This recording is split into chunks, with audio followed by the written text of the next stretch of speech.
Welcome to CCTV News, your premier source for local and international news. From the streets of Kingston to the capitals of the world, we are ready to cover you stories that shape our world. Stay tuned for breaking news. Justin Trudeau's stunning downfall is a stark reminder that even the most charismatic leaders can fall from grace. Once hailed as the progressive face of a new Canada, Trudeau's meteoric rise was marked by a historic 2015 election win. But his tenure was soon marred by scandals like SNC-Lavalin and blackface controversies. These incidents revealed a leader whose promises often clash with reality, and by 2024, his leadership was in shambles. And finally, from Canada, Justin Trudeau, once the face of modern Canada and a global liberal icon, now finds himself at the center of one of the most dramatic political downfalls in Canadian history. From his meteoric rise in 2015, fueled by promises of change and optimism, to his devastating collapse in 2024, Justin Trudeau's trajectory has been nothing short of a cautionary tale. Scandals, policy missteps, and a growing disconnect with voters have unraveled his image as a progressive trailblazer. With mounting public disapproval, international rifts, and internal party dissent, Prime Minister Trudeau's future is now uncertain. How did such a powerful leader with so much promise lose his grip on power? Our final report dives deep into the tumultuous year that Justin Trudeau just faced. Canada is often celebrated for its breathtaking landscapes and multicultural society, and has always taken pride in its progressive politics. However, in 2024, the nation's political stage became a spectacle of unraveling promises and shattered ideals. At the center of this drama stood Justin Trudeau, a leader once hailed as Canada's golden boy. It's an incredible pleasure for me to be here today before you to present to Canada a cabinet that looks like Canada. We have an awful lot of work to do in the coming weeks, months, and years. But I know that Canadians expected us to come together and put forward a team that is going to be able to deliver on the change, on the ambitious plan for this country that the Liberal Party ran on, and that's exactly what we are going to deliver. From his meteoric rise to his devastating fall, Trudeau's journey from hero to zero is a cautionary tale of misplaced faith and political hubris. I don't want to compare him with other men. He's the most handsome man I've ever laid eyes on.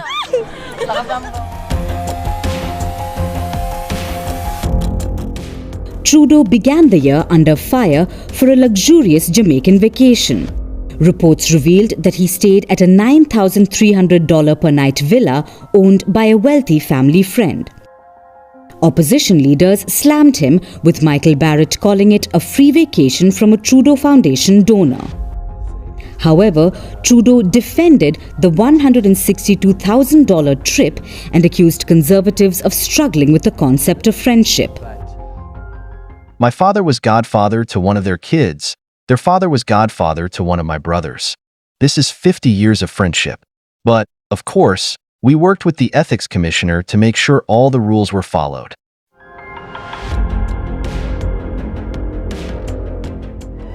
Fast forward to March, when Canada's diplomatic relations with India collapsed after already being in a free fall. Trudeau's September 2023 allegations of accusing India of being involved in the killing of Khalistani terrorist Hardeep Singh Nijjar were under global scrutiny. There are credible reasons to believe that agents of the government of India were involved in the killing of a Canadian on Canadian soil. That is something of the utmost and foundational importance in a country of rule of law, in a world where international rules-based order matters. And we call upon the government of India to engage with us, to move forward on getting to the truth of this matter. Allies questioned the evidence, with even New Zealand's Deputy Prime Minister calling the claims unfounded. As a trained lawyer, I look okay. So where's the case? Where's the evidence? Where's the finding right here, right now? Well, there isn't one. And India's firm rebuttal further exposed Trudeau's weakened international standing. What began as a bold accusation now seemed like a reckless gamble. To work with friends and partners. So, we have seen those comments of the Prime Minister Trudeau that he believes in one India policy. But so far, the actions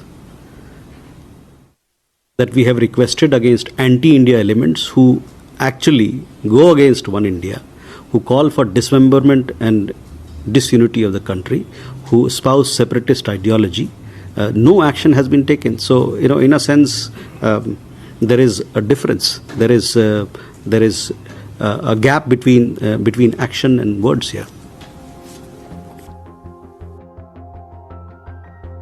And then April brought more turbulence. Trudeau confessed to considering quitting his crazy job, but instead of stepping aside, he pressed forward. He announced tighter immigration controls, citing Canada's inability to handle an influx of temporary residents. Whether it's temporary foreign workers or whether it's international students in particular that have grown at a rate far beyond what Canada has been able to absorb. And critics saw the U-turn on migration as a desperate attempt to deflect from Trudeau's growing list of failures. When Indian Prime Minister Narendra Modi was re-elected in June, Trudeau congratulated him, but added a pointed call to discuss serious issues. Prime Minister Modi's measured response, emphasizing mutual respect, highlighted Trudeau's inability to navigate sensitive international relationships. His attempts at diplomacy appeared clumsy and insincere, further isolating Canada on the global stage. August saw Trudeau's popularity plummet even further. His decision to slash the number of temporary foreign workers ignited nationwide protests, with Indian students leading the charge. Mark Miller said recently that international students think that it is their right to come study here in Canada. It's not a right, it's a privilege, is what he said. Once a champion of immigrant communities, Trudeau now faced their ire. The demonstrations underscored his growing disconnect from the very groups that once formed his core support base.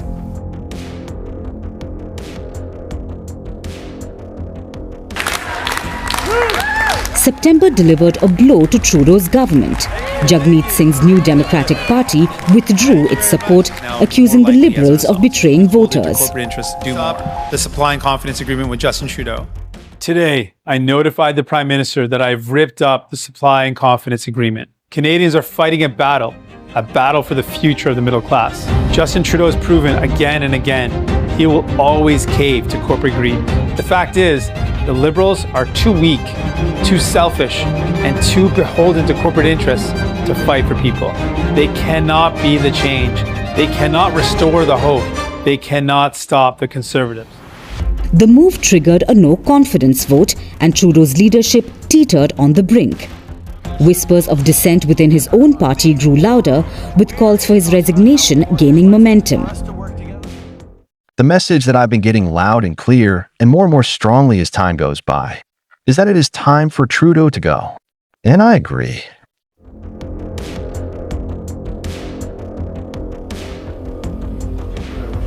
With mistakes and missteps mounting, Trudeau didn't back down and went on to make more claims against India, of course without any proof. I believe India has made a monumental mistake in choosing to use their diplomats and organized crime to attack Canadians, to come and make Canadians feel unsafe here at home, and even more so to create acts of violence and even homicide. This is unacceptable.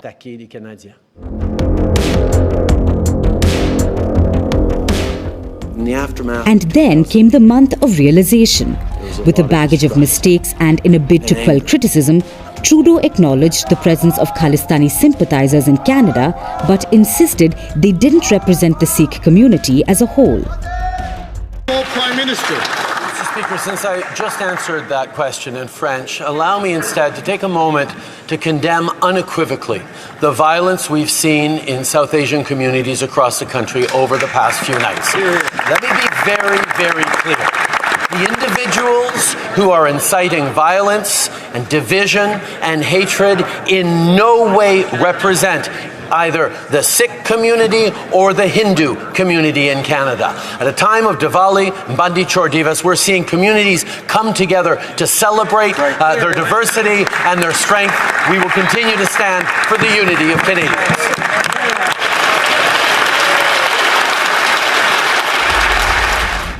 The remarks pleased no one. Critics accused him of pandering, while international observers saw it as another example of his inability to take a definitive stand. With realization came a dual crisis. As Trudeau admitted to mistakes, he faced a fresh challenge as Donald Trump threatened devastating tariffs on Canadian exports. Trudeau's frantic attempts to avert an economic fallout revealed a leader struggling to keep his head above water.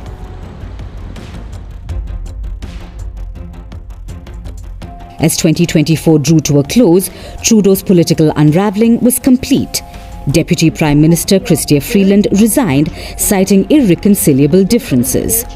Her departure marked the first open rebellion within his cabinet. Public protests grew louder, with chants of "You've ruined our country" dominating the streets. You've ruined our country!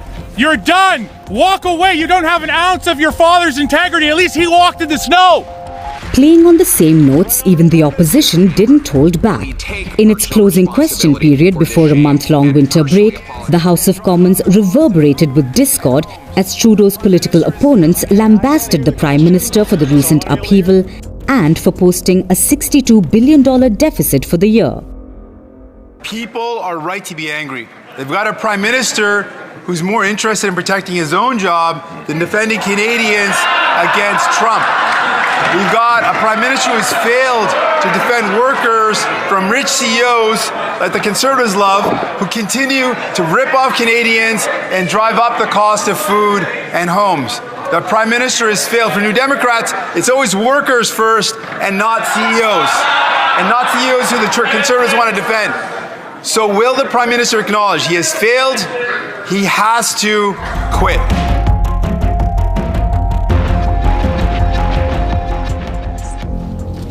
Justin Trudeau's future hangs in the balance. Will he step down gracefully, or will his party force his hand? The Liberals face an uphill battle to rebuild their credibility, while the Conservatives stand ready to capitalize on the chaos. But one thing is clear, that Canada's political landscape is poised for a seismic shift. Justin Trudeau's journey from global darling to 2024's biggest loser is a sobering reminder of the perils of unchecked ambition and unfulfilled promises. Once the poster boy for progressive politics, Trudeau now stands as a cautionary tale of hubris and the fleeting nature of political glory. As Canada braces for what comes next, one question remains: how did the golden boy fall so far, so fast? Thank you for watching the video. If this kind of video resonated with you, don't forget to like, share, and subscribe. See you in the next video.